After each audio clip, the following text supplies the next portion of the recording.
Hello and welcome to the channel. My name is Mike Orambuya and your average Joe card slinger. And today we are going to cover a new Lorcana deck.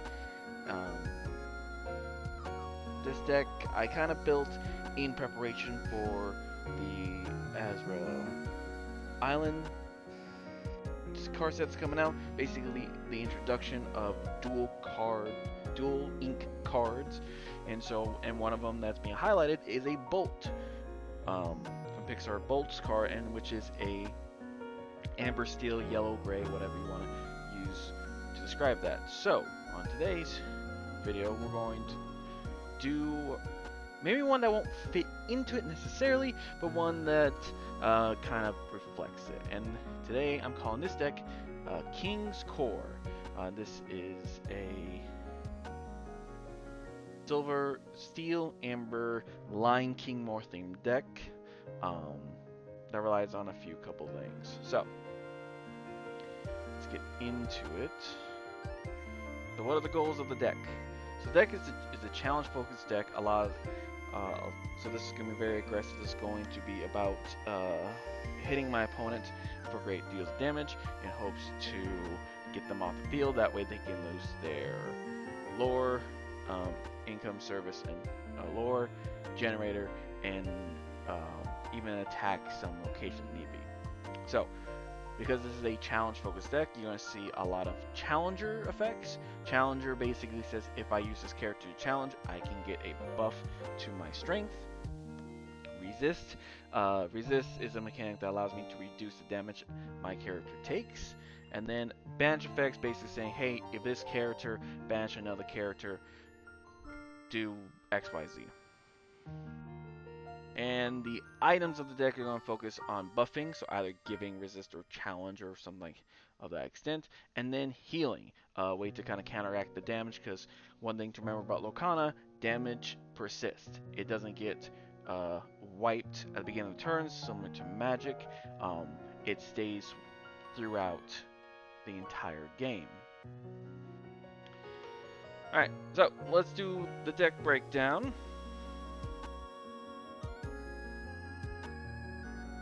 First up is we're going to use 3 copies of Kita, the Atlantean. Simple, 1 cost, inkable, 2/2, can quest 1 more. Pretty straight vanilla card, nothing too special with it. But it does have the princess, so that's another thing with this deck, with the King's Core deck, that I forgot to mention, is that we're mainly focuses on kings and princes, but we threw in some princesses and other cards with heroes to also get trigger effect, and that's going to really come down to the item that inspired this deck, which we'll talk about here in a bit. But this is Kita, Atlantean, pretty straightforward. Next up is Simba, Future King. He's a 1 cost, 1/2. When you play this character, you may draw a card and then choose a card to discard. You can quest for 1, just a cheap way to search your deck for cards that you may need. And we use 2 copies of that. Next, we're going to use 2 copies of Grand Duke, Advisor to the King. He's a 2 cost, inkable, 2/2, quests for 1 lore. He's a Yes, Your Majesty ability, which is your princesses, kings, and queen characters get +1 strength. So I'm using a lot of princesses, and kings in this deck, which combined with Challenger makes them really amenable foes to take hits from. And we'll see that with some of the challenges down the road. Next we did Simba Go Lucky. He's just a 2 cost inkable card, 1 strength for willpower, and quested for 1. Mainly shows him just for as a questing, and he has high willpower, which should help keep him on the field for a bit longer. And we use 1 copy of that. Then we're going to use 1 copy of Simba Protective Cub. He's a 2/3, 2 cost bodyguard. A bodyguard allows me to play this character exerted. An opposing character who challenges one of my characters must choose one with bodyguard if able. So on top of hitting my opponents hard, I'm going to force them to fight some of my characters thanks to the bodyguard ability, to maybe protect some of the cards I'm using to generate lore. Another copy of Kira, this time is the Royal Warrior with the Bodyguard ability. She has 2 strength, 3 willpower, quests for 1, and cost 2. So pretty cheap bodyguard to get on the field, but it definitely can be used early in the game to set protections for you. Another bodyguard is a 3 cost Prince Eric, Seafaring Prince, 3 attack, 3 strength, 3 willpower, and quests for 1. Bodyguards don't quest very high, mainly because kind of balance the fact that, hey, if I have this guy, you kind of have to fight this guy before you can challenge any other characters. Next we have a 3 cost Hercules True Hero, 3 strength, 3 willpower.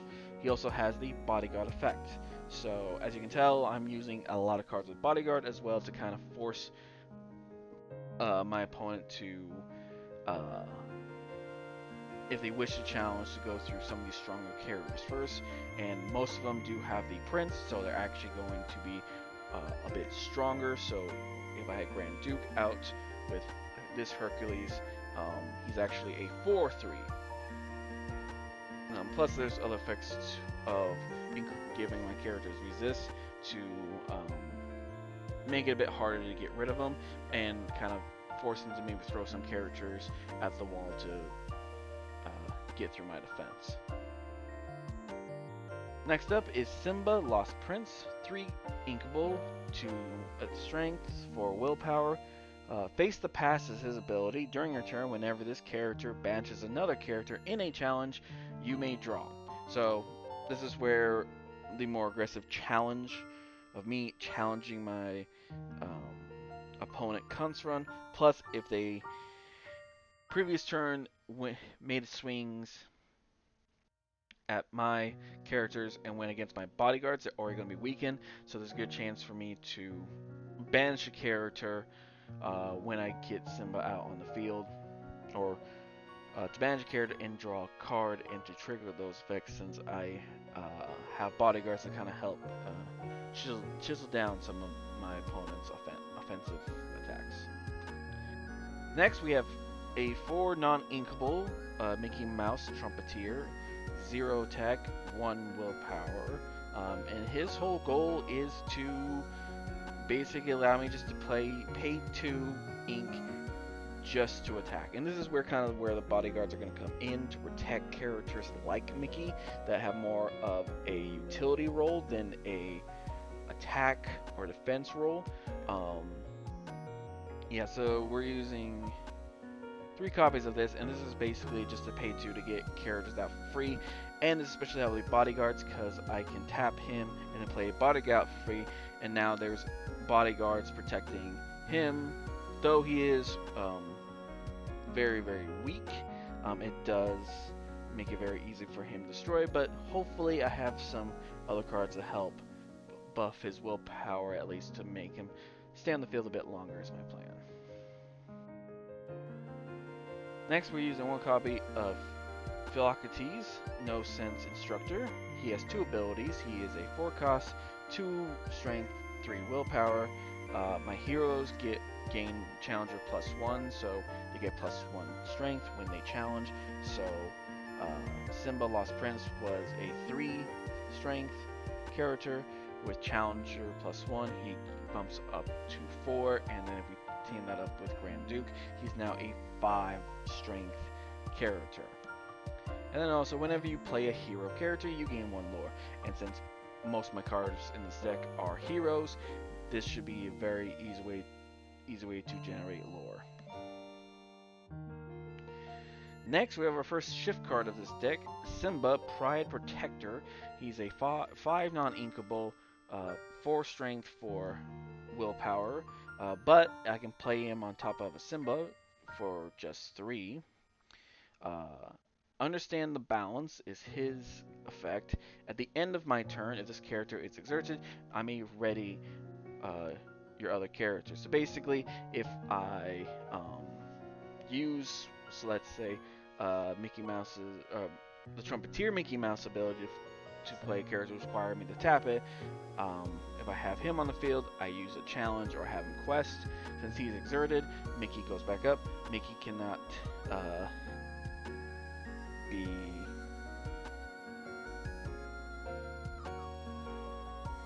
challenged that round, because you can only challenge exerted characters. And also just a way to get them ready for if you have some other effects you want to trigger. Next we have Simba, Rifle Air. He's a 3 strength, 5 willpower, non-inkable. I know what I have to do is his ability. During your turn, whenever this character banishes another character in a challenge, you gain 1 lore. So basically, have Phil in the field, play him, he's a hero, he gains 1 lore from being played. Then next time he has a chance to attack, he can. And if I happen to banish a character that, you know, one of my bodyguard characters beat up, well, I gain 1 lore, so there's 2 lore, not without doing too much, and plus get a character off my opponent's field. Next up we have Simba, Rightful King. This is a 5 inkable, 4 strength, 6 willpower. Triumphant Stance is his ability of, during your turn, whenever this character banishes another character in a challenge, choosing opponent's characters can't challenge next turn. So this is a way to take out one of my opponent's character and then say, hey, this character can't challenge. Try to handicap my character a bit, or handicap my opponent a bit. Here's another shift. This is a 6 cost inkable, 3 strength, 5 willpower, but I can shift for 4. And we're using 3 copies of this. When I play this character, I can trigger Fearsome Roar, which when you play this character, you may banish chosen item or locations. Locations are very, very obnoxious to deal with at times, and they're passive lore generators for your opponent, as well as some of them have extra abilities, so being able to get one off the field pretty cheaply for the cost of 4 definitely helps. Alright, next up we actually have Mufasa, Champion of the Pride Lands. He's a 7 cost inkable, 3 strength, 10 willpower. He quested for 3. Having that big massive willpower definitely makes him one you want to use to challenge at times, especially since we're going to have different ways to boost him up, thanks to Grand Duke or Phil. And he should be staying on the field for a long time, plus we combine that with some of our healing items we have in this deck. Yeah, great tank character in my opinion. Next up, we have Simba, the Fighting Prince. He is a 5 strength, 7 willpower, costs 7 to play. He has Step Down or Fight as his ability. When you banish this character, when you play this character, and whenever he banishes another character in a challenge during your turn, you may choose one of the following. I can either draw 2 and then discard 2, or deal 2 damage to chosen character. So what that means, basically, after I banish one, so I play him, I'm going to deal 2 damage. Next turn, once he then can attack, then I can maybe take out the character I just damaged when I played him. Well, since I banished a character on my turn, I'm going to deal 2 more damage to another character and kind of just help ping my opponent's characters and hopefully get them off the field without doing too much damage to myself. Alright, wrapping up the characters for this deck, we have Simba, Return King. He is a 4 strength, 6 willpower. He has Challenger plus 4. While challenging, this character gets plus 4 strength, so he bumps up to an 8-6. Add the Grand Duke, which bumps him to a 9-6, and then Phil, which gives him Challenger, so actually gets Challenger plus 5, making him a 10-6 Challenger. And during this turn, during your turn, this character gains Evasion. The Evasion is kind of similar to flying in Magic the Gathering. only other characters with invasion can hit characters with invasion. So this kind of makes this Simba kind of your anti-evasion character if you need to. But we also have the Fighting Prince Simba that can do some damage, and we're using 2 copies of him. So those are our characters. We're now going to move on to our items, actions, and locations. And so starting us off, we're going to look at our actions. We have a cheap 1-cost boss orders. Chosen character gains support this turn. Whenever this character quests, you may add their strength to another character's strength. So if I have my board set up the way I want to, and I want to quest, I'm going to play boss's orders, give a character support quest, give his power to Simba, or one of the Simbas with a banishing effect, or even a challenger, just to make him even a bigger threat. Give it to Mufasa, that definitely makes him a big threat, and then swing and then challenge one of my opponent's characters. Next after that is Unfortunate Situation. This is a 4-cost. Each opponent chooses one of their characters and deals 4 damage to them. So this is a way just to kind of weaken my opponent's board, or if they only have 1 character on the field and it happens to be like a tanky character similar to Mufasa that I'm running, and I hit him pretty hard and he really only has 4 or less left, well, I kind of forces him to damage one of his own characters and get him off the field.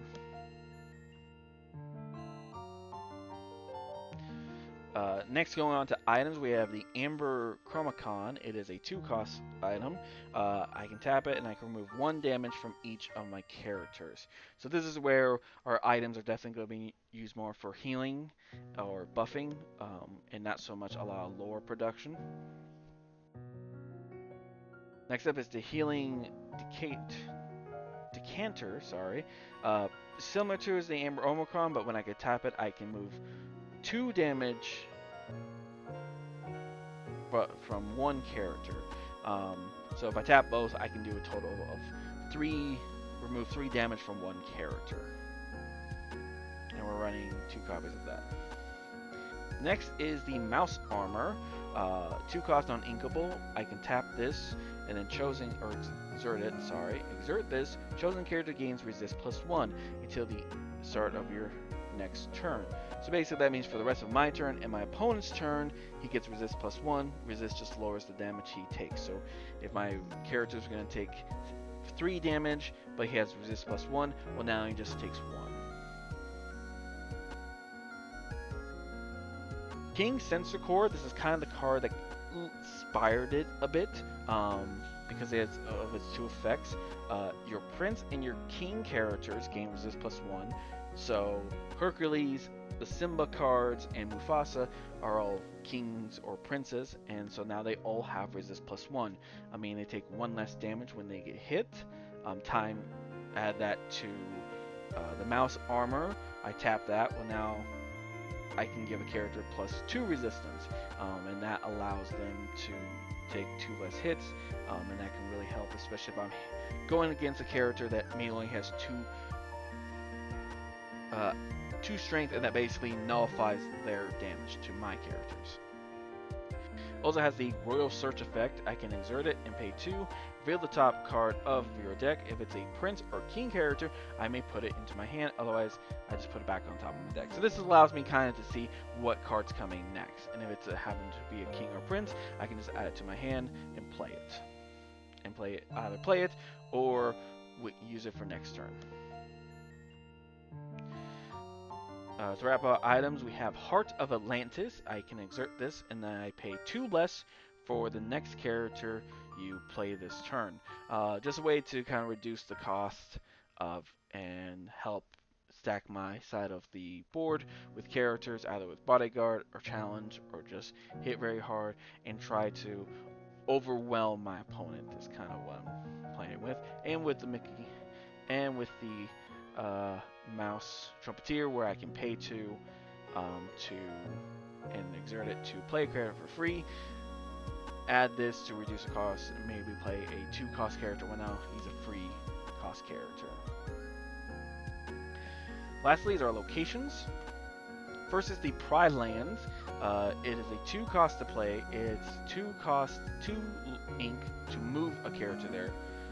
He has 7 willpower, and it gains you 1 lore per turn at the beginning of the turn. We're all connected. Characters plus here gets plus 2 willpower. So this is not resistance, this is willpower. So basically Mufasa, if I put Mufasa here, he's now a 312. And then the Lion Home, if you have a Prince or King character here, you pay 1 less to play characters. Add this with King Atlantis, and right away I can reduce the cost of a character for 3. And then if I have Trumpeter Mickey, I can at least get 1 character out for free, and then hopefully reduce the cost of another to, again, help stack my side of the board. And to wrap this up, last up is Rapunzel's Tower.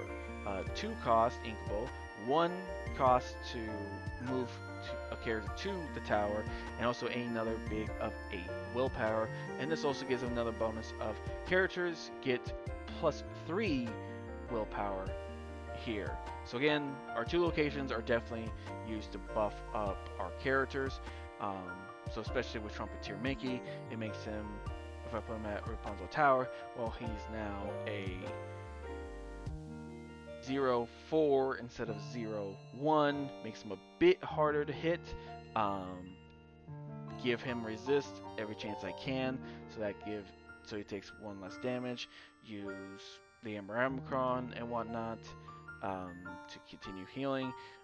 Definitely can help keep Mickey on the field for much longer. And that is it for our King's Core. Link to the deck list will be down below, or if you want to scan the QR card on the screen here, if you want to test it out for yourself or take a look at it. But yeah, so I'm excited with dual inks, and the nice part about dual inks is that they should have a combination of both colors. So a yellow steel card is gonna, a amber steel card is gonna have probably something like bodyguard or resist, and some form of, it's gonna have resist or a banish effect, but you also have could have the bodyguard, could have some healing element, other items such as that. So I'm super excited for the deck, for the new set to come out, new star decks to come out. Dual ink cards should be cool, and hopefully I can put Bolt into this deck just for the hero factor. Try to play off of Phil's hero effect. But for now, that is going to do it for today's video. Hope you guys enjoyed it. If you did, please let me know what deck you're looking forward to play in Lorcana or in your favorite TCG in general. But that is it for today. May pulls be blessed. Have a good day. Be safe. And we'll talk to you next time.